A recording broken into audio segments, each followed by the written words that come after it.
नमस्कार दोस्तों, आपका हमारे चैनल में स्वागत है। ये कहानी एक सच्ची कहानी है जो मेरे साथ ही घटी थी। आज भी उस रात को याद करके मेरी रूह कांप जाती है।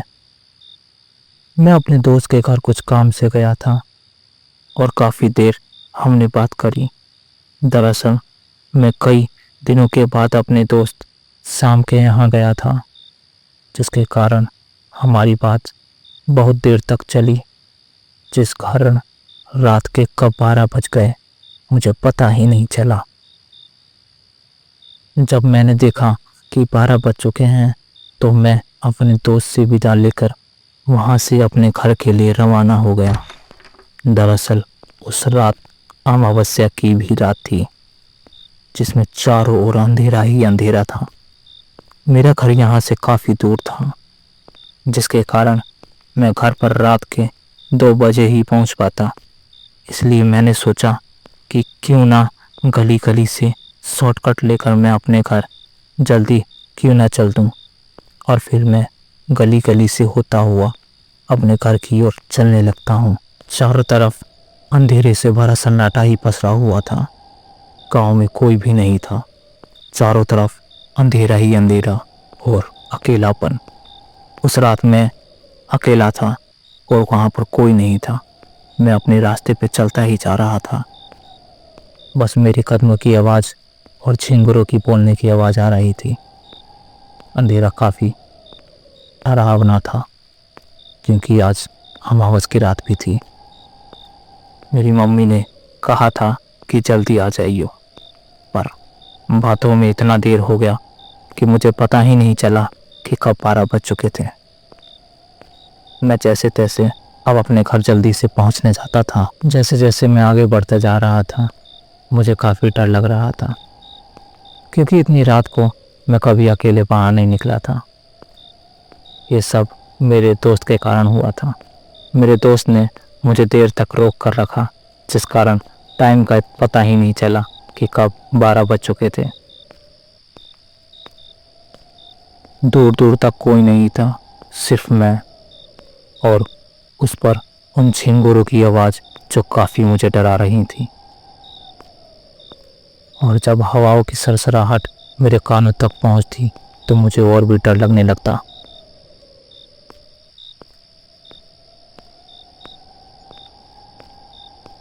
तभी मैंने सोचा कि क्यों ना मैं अपने दोस्त से फ़ोन पर बात करता हुआ अपने घर की ओर चलूं। लेकिन तभी मुझे ख्याल आया कि रात के 12 बज चुके हैं और भला अब मेरा फ़ोन कौन उठाएगा। अब तो सब सोच भी चुके होंगे, जिस कारण मैं अपने घर की ओर चलने लगता हूँ।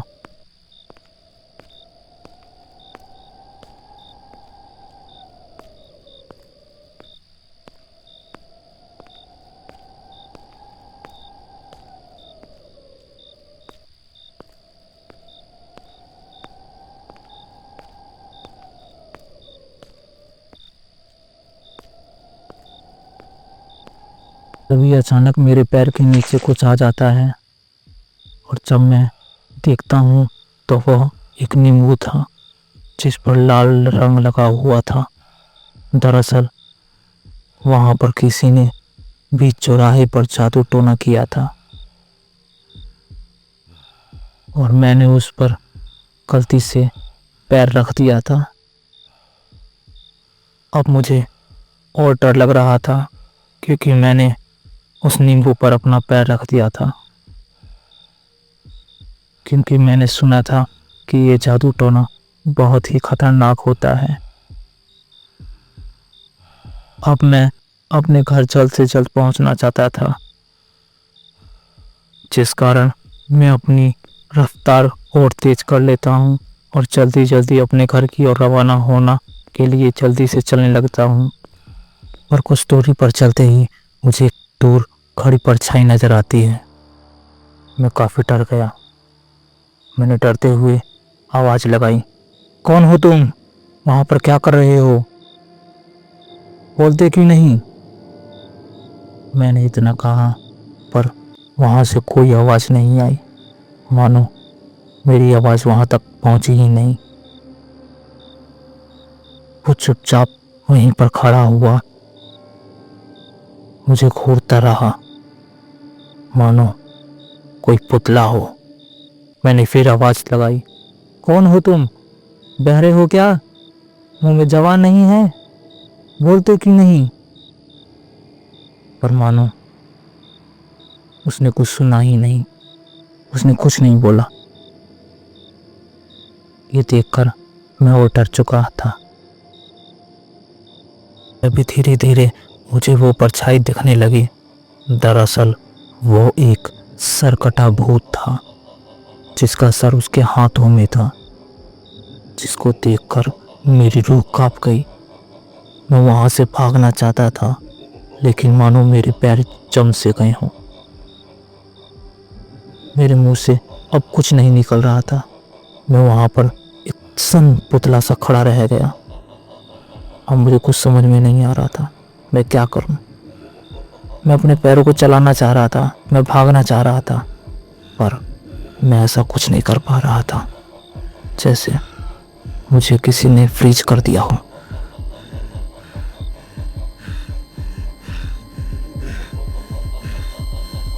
और फिर अचानक डर के कारण मैं वहीं पर बेहोश हो गया। उस रात मैं वहीं पर पड़ा रहा, और जब सुबह हुई तो मुझे गांव वालों ने मेरे घर लाकर छोड़ दिया। और फिर मेरी मम्मी मुझे एक साधु के पास ले गई, तो उस साधु ने बताया कि मैं बहुत खुश नसीब था, क्योंकि जहाँ पर मैं बेहोश हुआ था वहाँ पर बजरंग बली का एक मंदिर था, जिससे मैं उस भूत से बच गया। साधु ने बताया कि मैंने जिस नींबू पर पैर रखा था वो भूत उसी के कारण मुझे दिखा था, और वहाँ बजरंग बली जी का मंदिर नहीं होता तो वो भूत मेरे शरीर पर अपना कब्जा कर लेता। और मैं जब भी उस रात के बारे में सोचता हूँ तो उस भूत को याद करके मेरी रूह कांप जाती है।